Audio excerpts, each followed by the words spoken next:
Water sign, Cancer, Pisces, and Scorpio. Kumusta po kayo guys? Okay, so water sign. Maraming salamat po sa walang sawang pagsubaybay po sa ating mga reading. And kung kayo ay bago pa lang sa ating channel. So ayun guys, mag-subscribe na po kayo. Ay click mo na rin yung ating notification bell para lagi po kayo guys updated sa ating mga bagong upload. So tingnan natin water sign, gabay kapalaran mo. Water sign, gabay kapalaran. Meron tayong clear your mind. Ano to? Parang may mga gumugulo sa isip mo. So, nakikita ko sa inyo guys na may namimiss ka rito. Okay? Parang feeling mo, ang bilis ng panahon. Okay? Nakapokus ka dun sa bagay na umalis or nawala sa inyo ngayon. Okay? So, sinasabi nga rito guys, wag mo na daw masyadong isipin kasi maaring makakagulo sa inyo. Kaya nga sinasabi dito, clear your mind. Okay? So, tignan pa natin. Water sign. Gabay kapalaran. So, meron po tayong lighten up.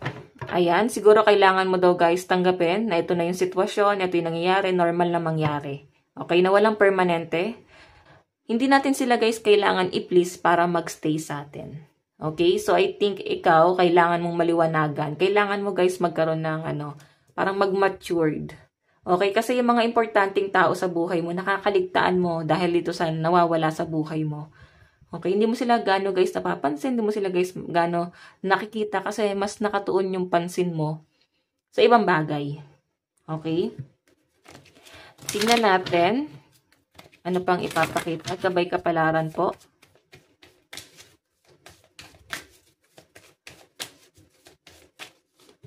Okay, meron tayong go different. Itong iniisip mo. Oo, so nakikita ko sa inyo water sign, masyado yung mo ngayon. Pag mumuni-muni, wala ka naman ganong problema ngayong araw, pero mapapansin mo para kang tulala, nagde-daydream ka, siguro may iniisip ka, parang iniisip mo, ano na next? Ano na yung susunod? Ano na yung hakbang na pwedeng mangyari? Ano na yung pwedeng mangyari sa mga susunod na araw? Ganon. So, I think nagde-daydream ka. Wala pa yung problema, pero sinusolusyonan mo na sa isip mo, no? Okay, pinaghahandaan mo, parang hinahanda mo na rin yung sarili mo sa mga pwedeng mangyari. Okay, so nakakatuwa naman kasi may mga ganun tao talaga, no, water sign, na wala pa yung problema. Para bang sa isip nila, sinusolusyonan nila para pag dumating na yung problema, alam na nila kung ano yung magiging solusyon nila sa problema nila. Hindi man maging successful sa plan A, at least may plan B kayo. Okay, sa pinapakita rito. Tingnan pa natin ano pang ipapakita ng inyo. Gabay kapalaran. So guys, ayan, maaring ang kadil nyo is Gemini, Leo, and Scorpio. Ano ba itong pinaghahandaan mo? Titingnan natin guys. Kasi malayo yung tanaw mo dito eh. So, tingnan natin. Meron tayong mystery, revelation, discovery, secret, and unveil. Ano to? So, iba sa inyo guys, may nakikita ako dito, no? Parang may na-reveal sa inyo or pwedeng meron ka na-discover na isang sikreto or may nalaman ka na dapat hindi mo na lang nalaman. Ganon. Parang sana pala hindi ko na inalam. Maring makaka-apekto guys sa inyong mood. Kung ano man yung malalaman mo. Kung ano man yung madidiscover mo, no? Hindi lang to guys ngayong araw. Maring sa mga susunod na araw, meron ka mababalitaan. And siguro masyasyak ka dun sa balita na yon. Tignan natin guys. Meron po tayong quickening, discovery, acceleration, knowledge source. So parang feeling mo, actually ito guys, meron ka nababalitaan sa isang tao na parang feeling mo hindi na siya nag-matured. Paulit-ulit na lang siya sa cycle niya, parang napakaisip bata ng taong yan.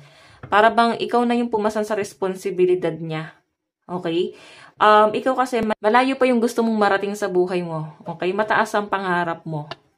And siguro ito malapit sa'yo. Pwedeng kapatid, kamag-anak, kapamilya. Na para bang happy-go-lucky lang siya. Ginagawa niya lang yung mga bagay na gusto niya. Okay? Tapos ikaw, marami ka nang natutunan. Na parang gusto mong i-share sa kanya. Pero ayaw mo na guys makialam sa problema niya kasi naiinis ka na lang. Pwedeng meron ka mababalitaan, problema ng isang pamilya, kamag-anak, na para bang meron siyang bagay na inaaksaya sa buhay niya. Hindi siya guys nag-grow. Hindi siya guys nagpapakatino, no, sa pinapakita sa akin. Para bang, siguro may mga anak siya na parang ikaw, water sign, ang sumo-shoulder. Okay? May mga anak siya na para bang, ikaw yung, hindi mo naman responsibilidad yung responsibilidad niya. Pero, dahil nga ikaw yung nagmamalasakit, ikaw na guys yung pumapasan. Okay? Or kung sino man niya, kung wala namang anak yan guys, sa ibang bagay. Okay? So, tingnan natin, meron tayong uncover dowsing pendulum. Pendulum pala. Answer and integrity. Okay. So, I think, hindi niya guys kayang pagtakpan. Pero nalaman mo na eh. Malakas siguro intuition mo. Malakas ang pakiramdam mo. Siguro naguguluhan niyang taong yan. Paano niya kaya nalalaman? Paano kaya nalalaman ni water sign yung mga pinagagawa ko? Siguro guys, ina-adjust sa inyo ni universe, no? Kahit hindi mo guys dapat malaman, talagang ibinibigay sa inyo ni universe na parang dapat mo malaman. Para ikaw ang mangaral, no? Ikaw ang mangaral. Ikaw ang magturo. Yun nga lang, yung iba sa inyong water sign, parang pagod na kayo eh. Pagod na kayong magturo ng pangaral sa taong yan. So, tingnan natin guys. Ang lucky number niyo is 22, 10, and 39. Additional message. Additional message. Ayan. Okay. Hindi ko alam sa kaya ano. Ang bigat kasi niya guys. No?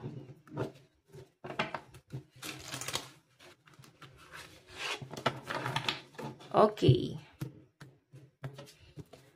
Meron tayong, dalawa. Meron tayong 3 of Wands. May pag-aantay. So, inaantay mo yung travel mo. Siguro may travel ka. And nakikita ko guys, habang nag-aantay ka, may success na mangyayari sa buhay mo. So, I think meron kang isang bagay na mapagtatagumpayan. Meron kang maa-achieve. So, may opportunity na paparating daw. Ayun, travel ka. Kasabi ko lang, diba? Success, support, expansion. So, yung mga bagay or mga pangarap na gusto mong matupad guys, matutupad mo na.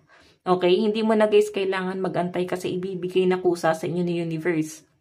Ayun o, magkakaroon guys ng expansion pagdating sa inyong daloy ng kaperahan. Siguro mag-i-increase or pwedeng ikaw ay mapopromote. Ayun o, may mga big opportunity na paparating sa inyo guys. Meron po tayong page of Wands, so more on travel to guys. Ayun o, creating energy message, passion, education, exciting news. So, I think may excite ka dito sa bagay na to. Kung naman itong malalaman mo, madidiscover mo. So, nakakatuwa kasi hindi mo yan guys i-expect, no? Hindi mo na-expect. Para bang surprise. No? Parang mabibigla ka. Ganun yung nafe-feel ko. So, since sinabi na natin, baka hindi na kayo mabigla. Kaya, yun nga lang guys, maaaring sa ibang bagay. Hindi yung ine-expect mo. Sa ibang bagay, pero nakakatuwa pa rin guys sa pakiramdam. Meron po tayong 10 of Cups, happiness, happy end, completion, family, and harmony. Wow! Nakakatuwa guys kasi maaaring meron kang inaantay na family or meron kang malalaman, pwedeng magkakaroon ng expansion sa family, baka may mabubuntis, or ayan pagsasama. Family kasi to guys, siguro ito yung hinihiling mo. Or pwedeng inaantay ka ng family, or pwedeng excited kang makita yung family mo, pwedeng may family reunion, gatherings, so pwedeng event. Ang family naman kasi guys, pwede sa katrabaho, pwedeng sa kaibigan, or pwedeng sa family ng person mo. So, maaaring may nag-aantay sa inyo na ganyan. Meron po tayong 8 of Swords, restriction, limitation, stuck, bound, and isolation. So, kailangan mo daw guys maghandaan. Bakit parang na-stuck ka dito? Siguro kasi napifeel mo na parang malaking responsibilidad na to para sa inyo. Hindi na to guys basta-basta. Okay? Kung ano man tong darating sa inyo guys, hindi mo ina-expect. Pwedeng ito pala ay may buntis, or may nabuntis, or pregnancy, or pwedeng blessing. Basta something na nakakabigla guys sa inyong pakiramdam. Ayan. So, siguro kailangan nyo na lang dito guys is i-prepare mo. Maghanda ka, or wag ka na mabigla. Basta meron guys good news na paparating na blessing, abundance. So, kung saan man guys manggagaling yung good news. So, ayan, ihanda mo yung sarili mo. So, guys, ito lang naman po ang inyong reading. Hanggang sa muli. God bless and love you all. Thank you.